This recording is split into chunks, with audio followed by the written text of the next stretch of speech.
before we get started with the other speakers, I'd like to bring on stage someone who does not need an introduction, because the whole world has heard about the most brilliant woman in blockchain out of Israel. And I'd like to invite Galia Benartzi to come up here and enlighten you with one of her amazing presentations. And I'd like to thank her and the whole team of Bancor for supporting this event and making Israel such a successful place for blockchain. Thank you. Thank you. Thanks, Mike. Thanks. I like that. Can you guys hear me? Cool. I like that qualifier, most brilliant woman in blockchain out of Israel, Tel Aviv, on this stage. That's me. Thanks, everyone, for being here. It really is a special day for us, or a special occasion for us. And was anyone at d10e Tel Aviv last year? That's here? Cool, so it'll all sound very new to you, hopefully. But at d10e, it was the end of May in 2017. It was right before Bancor's crowd sale, and some other, at the time, little-known companies presented as well, one of them called EOS. EOS presented they would also launch their token generation event just a few weeks later, and now a year later, after a one-year token generation event with almost $4 billion under management, Bancor is collaborating with EOS, and really that's the topic of my talk, the future of money, user-generated currencies, and around here we like to call it a community of communities, and building bridges in blockchain. So it's really interesting to reflect on the year, and actually it's where we met Meirav at last year's d10e as well, giving a speech on behalf of Leumi and the future of banking technology. So it's really great to be here, and thanks everyone for coming. Has anyone seen this talk before about the future of money? 15 times? Amazing. 0 times. Cool, good. So I'm gonna give the talk, and I'm going to try and leave some time for questions, which we rarely get to. So any useful statement about the future should at first seem ridiculous. This picture is taken in downtown Palo Alto, which is one of the hubs of innovation in the world. And I share it because everything that we said last year about blockchain sounded ridiculous. $100 billion of market cap in the industry sounded ridiculous. And so I say this in order to ask you, what do you hear today that sounds to you ridiculous? And how will it sound to you a year from now when we talk about rebuilding the financial system with user-generated currencies, when we talk about money beyond sovereign governments, when we talk about blockchain for identity and for supply chain and for health and wellness? What sounds ridiculous now, and what will in fact be the future? So Yuval Harari, another Israeli researcher, wrote this book. Has anyone read Sapiens? A couple people? It's great. Highly recommend it. And I bring it here in order to share some insight from the very first chapter. So Yuval talks about humans and what differentiates humans from apes and essentially all of the other animals in the animal kingdom, because we're very similar. We all have children, we protect our children, we comb each other's hair, we share bananas, we have very many similar traits. And what distinguishes humans, does anyone know what makes us so special?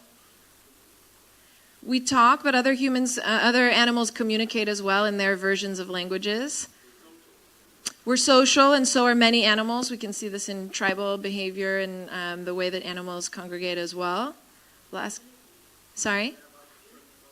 Communities. Animals have communities as well. We have money.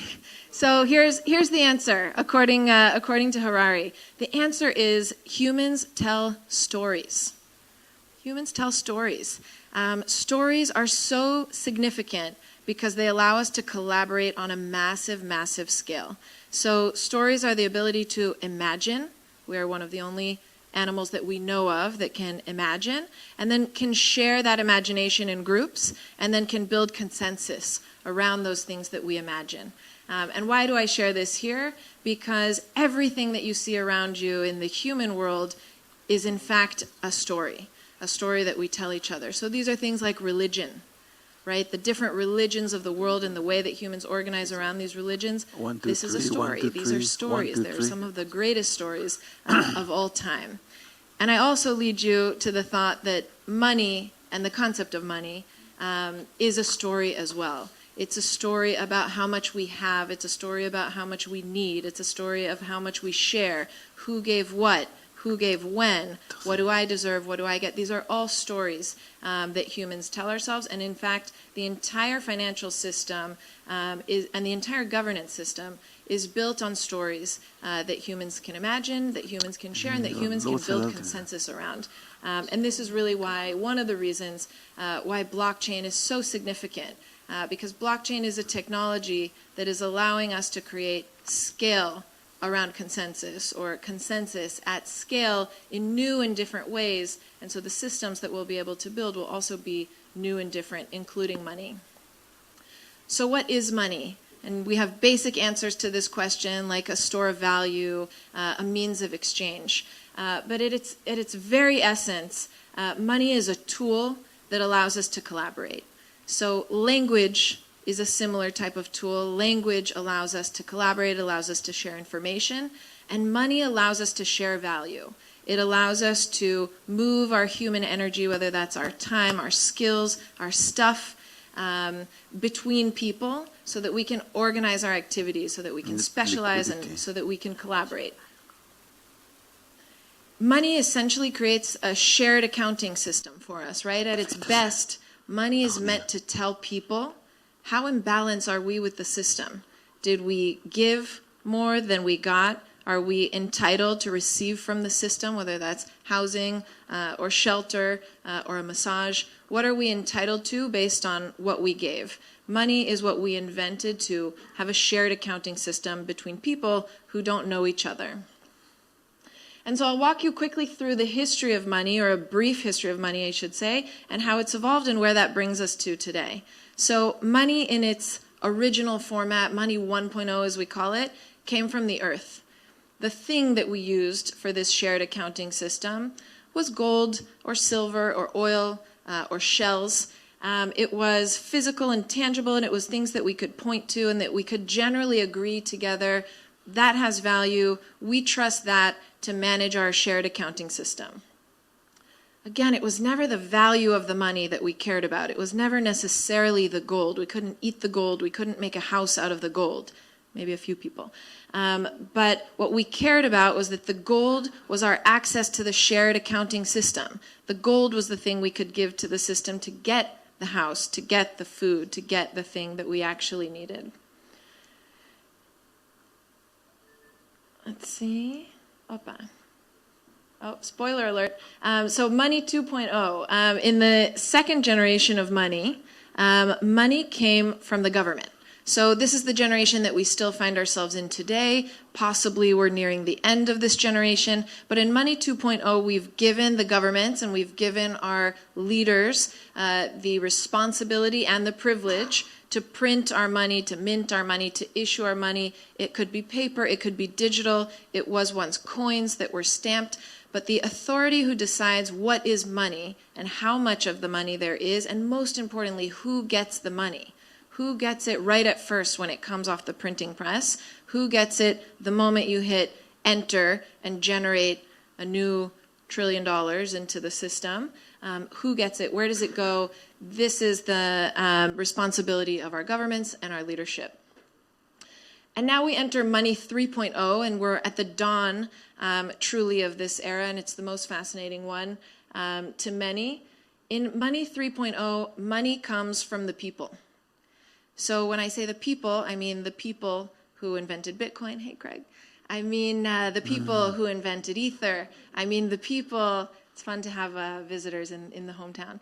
I mean the people who invented Bancor. I mean the people who invented the tens and hundreds and now thousands, and maybe we're approaching tens of thousands of currencies. These people are creating money into the system. And again, you can't eat this money. You can't build a house with this money. This money is your access point. It's your contribution to a shared accounting system, which then affords you to withdraw from the system food, shelter, and maybe other money. And so this is the era that we enter in today. You guys may recognize some of these currencies. It's not possible to update this slide as fast as the market is updating itself. But in fact, there are tens of thousands, if not more already of tokens that are live and in the market. And this is really where Bancor's work begins. So the key with money, and I keep saying it, it's not the money that we want, it's the things that the money can buy. And the value of money really comes from its liquidity. The word liquidity in financial constructs basically means how easy is it to turn the money that you have into the thing that you want, whether that's food and shelter or whether that's other monies or other forms of currencies. Liquidity is truly the lifeblood of a currency, and at Bancor we say it's also the birthright of a currency. So in a modern system which will allow for these tens of thousands and soon hundreds of millions of currencies, the ability to trade the currency you have for the currency you want should be embedded into the currency itself. So this is the map of the currencies that we know. Some are stronger, some are weaker, but they all have the same general features, which is, like I said, they're issued by the governments. The governments or leaderships decide how much of any of these currencies there are, and also how it's distributed into society. These are many of the world's most liquid currencies, thanks to volume and thanks to trust. But the map in the future will look very different. This is and now I'll take you kind of down into one microcurrency to look through one of these use cases and how they develop. Has anyone heard of Hearts as a currency? Cool. So Hearts, and we have some of our original team members who worked on us worked with us on Hearts back in the day. So Hearts is actually how it all began for Bancor.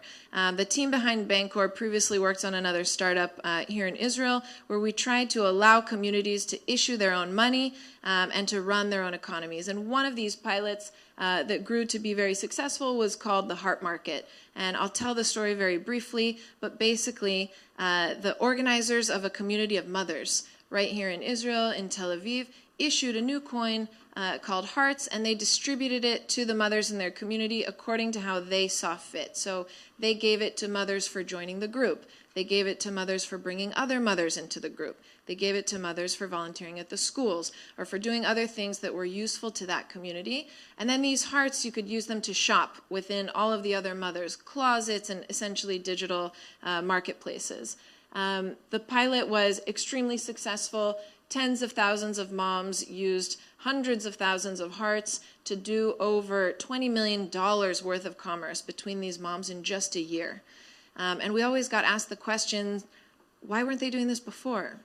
Hearts are just like shekels. Why not just use shekels? What's so special about hearts? And the answer is very simple. Shekels are great. These moms didn't have any of them. They just had no extra shekels in their pockets to do any of this shopping. So what were they doing? Not doing this shopping. They weren't getting new toys for their children. They weren't having cake at the birthday party. They weren't getting a treatment or a consultation that would have been helpful or even luxurious for them to have. And so essentially what we discovered over this year is that communities can create quantitative easing for themselves, literally an injection of capital, an injection of new money into a system. And what do people do when you give them new money or any money? They spend it. That's what money is for, right? It's your check-in to the system to withdraw from the system the other goods and services that you want. And so these moms, like any moms, and like really any people around the world, when given money, when given an extended budget, they started spending it, and within this community. And so what we saw was a tremendous amount of collaboration. Suddenly, many of the moms in the community were consultants. They could consult on breastfeeding. They could consult on childcare. They could consult on challenged education, a variety of topics. Suddenly, goods and services, goods specifically, were being recycled. So this toy, my kid's not interested in this toy anymore, but your child, this is a new toy. And so we saw a lot of recycling happening within the community. And what we discovered after the year is that while the abundance that was created locally was tremendous for these families, because the hearts were not accepted at the supermarket and they were not liquid to any other currency, over time the mothers stopped using them. And this has been proven in community currency pilots all over the world. And this really, I'll stay on this slide for another moment, this really led Bancor to the Bancor protocol and to the solution that we bring to market, which is If all of these currencies, and hearts is one example, we can imagine hundreds of millions of examples of user-generated community currencies, custom currencies that create real abundance for local economies. If all of these currencies were somehow liquid to each other as a first step, and to the original economy or to the existing economy as a second step, then this new money could just be regular money. And we could have so much more of it and in many more people's hands. So this book, Rethinking Money, is another one I'd love to recommend. And the author here, Bernard, also joined us in last year's d10e in Tel Aviv, right before becoming the president of the Bancor Foundation. Bernard Lietaer is famous for being one of the architects of the euro. He was at the Central Bank of Belgium for many years and is a very well-known economist and monetary thinker. Bernard looks at something called the UN Sustainable Development Goals, the SDGs, and this is a list of objectives that the UN has crafted for the world to bring us to kind of a baseline state of health for all. These include things like preventing human trafficking, getting clean water, the basics. And the list of this basics, this shopping list, totals to a cost of $400 trillion. We are $400 trillion away only from having everyone on this planet have clean water, clean air, healthy food, and a safe place to live. The problem with $4 trillion is that nobody's going to pay it. And this is really the struggle that happens in global philanthropy in general and at the UN specifically. And so Bernard looks at this $400 trillion problem and says, if we wait for countries to donate or give $400 trillion, we're going to be waiting forever. And so he looks at this problem from a new way, which is let's create a new $400 trillion worth of currency, of money out there, and let's get it into people's hands and see if the entrepreneurship and the collaboration around these new monies will actually help us get there faster and solve these problems. So the long tail phenomenon in the internet, has anyone heard of this? In Tel Aviv, I would expect a high percentage of long tail awareness. No. Yes, cool. So I'll tell you briefly. The phenomenon called the long tail on the internet says that when you lower the barriers to entry, the technological barriers and the user adoption barriers to entry of any tool or any platform, that hundreds of millions of people will approach this platform, will try and use the tools, and that over time, the volume, whether it's views or purchases or likes, whatever you're measuring, the volume in the long tail, essentially the hundreds of millions of attempts out there, the smaller and the niche communities that will form, is actually 2 to 3 orders of magnitude larger than what you'll find in the hits. So a quick example, if you look at the YouTube platform, there are more views in the hundreds of millions of YouTube videos that you've never heard of and never watched than there are in the top 10 that maybe we've all seen 5 or 6 of.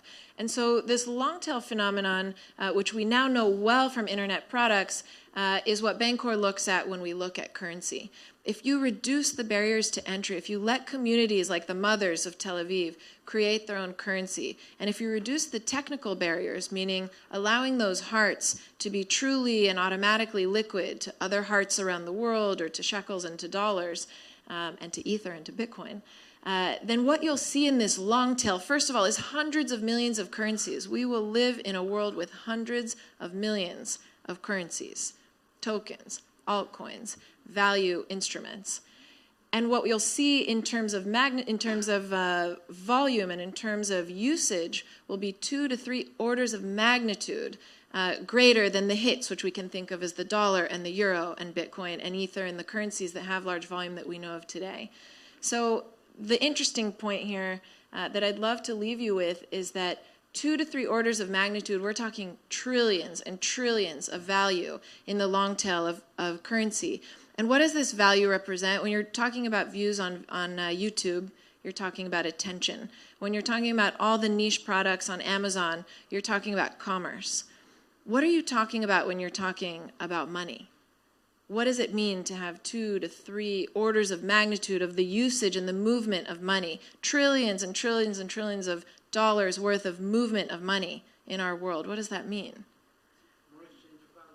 That's collaboration.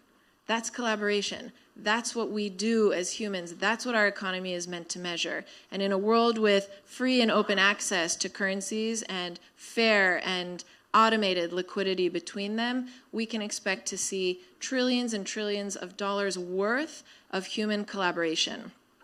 And that's a rich future. So thank you so much. I don't think we have time for questions. I feel like that was longer even than ever. But I'll be around all day, so please talk to me. And many of the Bancor folks are here, and we'd love to hear your questions. Thank you.